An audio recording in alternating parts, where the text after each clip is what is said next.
Hello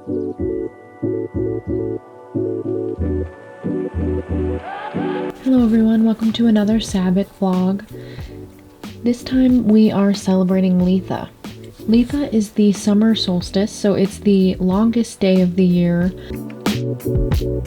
For me, where I live, the summer solstice this year fell on June 20th. I was actually not at home this summer solstice.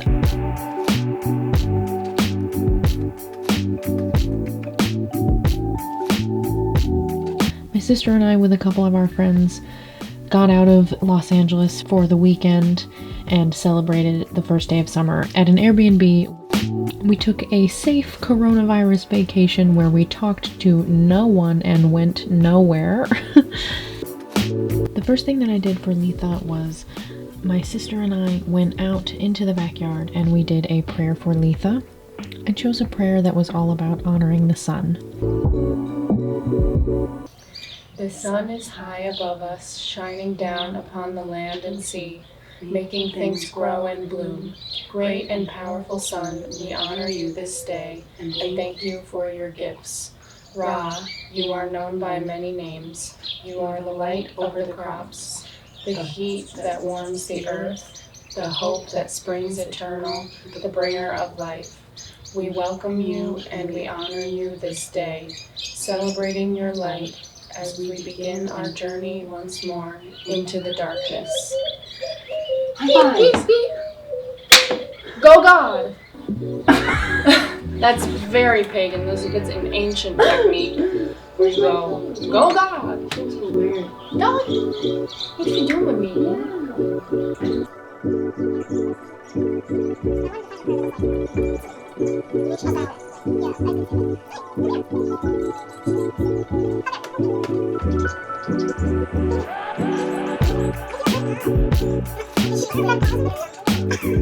And once we finished our prayer, I spent some time in the backyard by myself, just hanging out with nature and admiring some of the beautiful flowers that were in the backyard of this place we were staying at.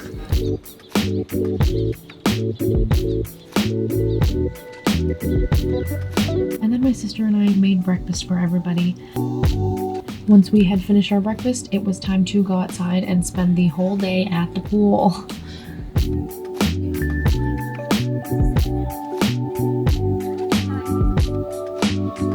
Spent the whole day swimming and getting as much sun as I could. This, of course, involved a little bit of drinking and playing some games. These are some of the games that we played.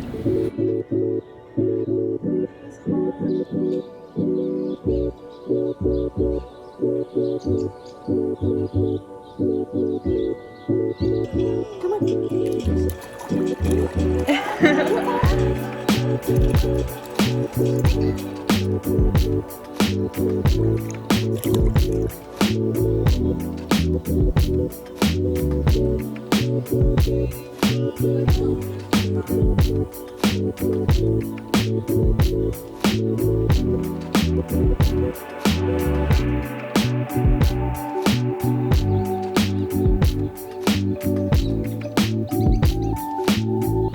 And couldn't really capture it well, but the sunset was really beautiful that night. And once I got home, I decided I wanted to clean up all my witchy supplies and my two main altars. So first I picked out a record.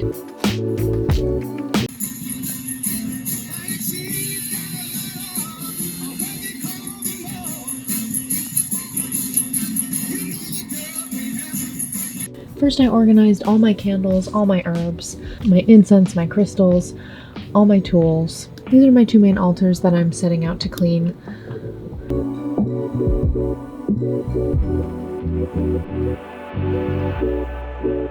The first thing that I did is I just cleared everything off of the altar.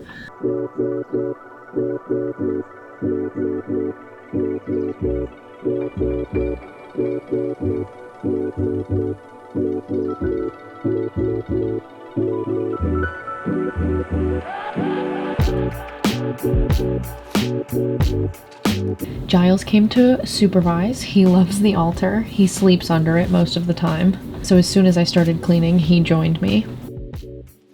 Glenn couldn't really care less. She hates hard labor, so she was sleeping.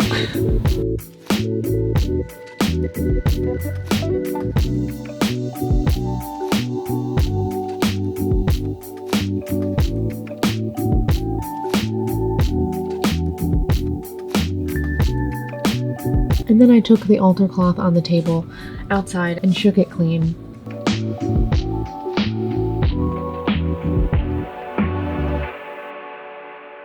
Once that was clean, I used just plain water and a washcloth to wipe down the table and wipe down both of my statuary.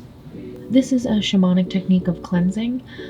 Water is a neutralizer, so wiping down any of your ritual space with water will cleanse it of any lingering energies.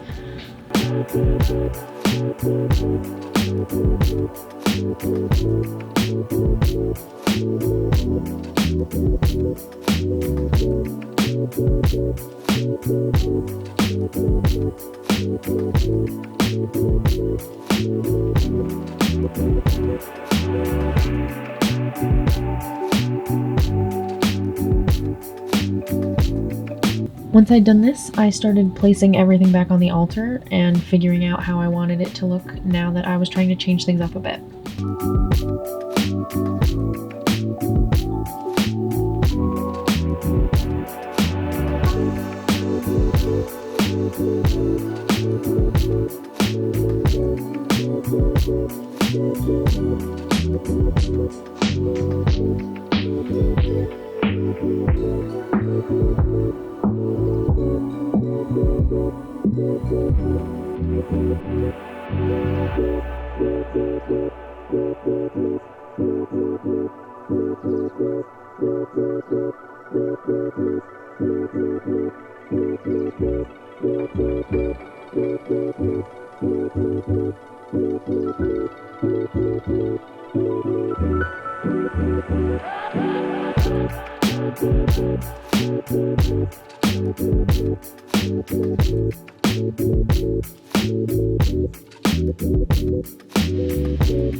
And at one point, my sister's dog Venus joined me. She only sat in there for a while, but I was honored that she came in.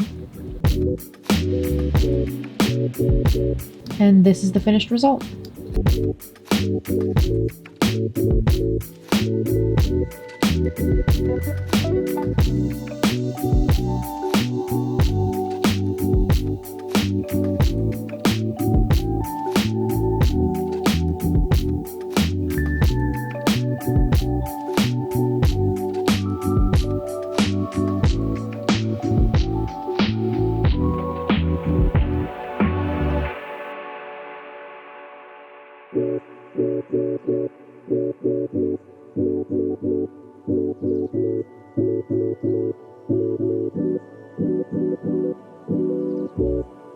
And then I did the same thing with my second altar, cleared everything off of it, took the altar cloth outside, shook it clean, and started wiping everything down with just plain water to neutralize any negative energies or anything that's stagnant.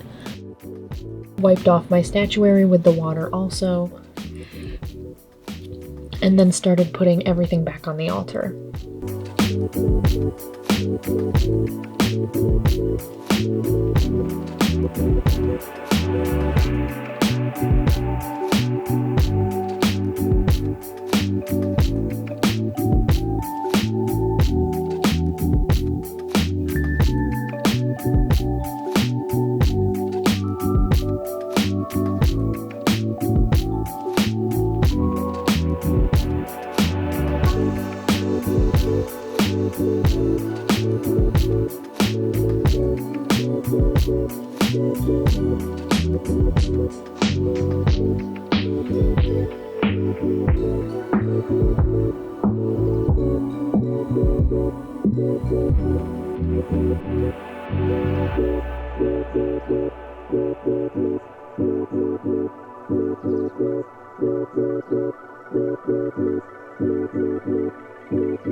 And Giles is the cuddliest cat I know, so he had to come see what was going on and beg me for attention.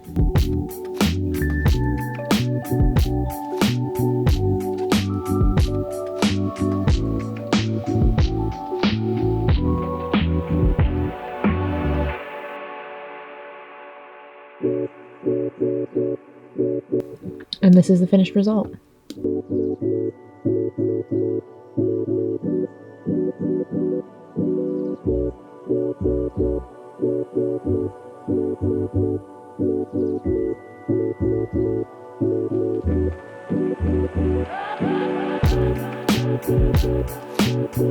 I also had a few other random leftover things that I didn't know where to put, so I added those to my sleep altar, cleaned up my sleep altar a little bit, and this is just a quick look at that sleep altar.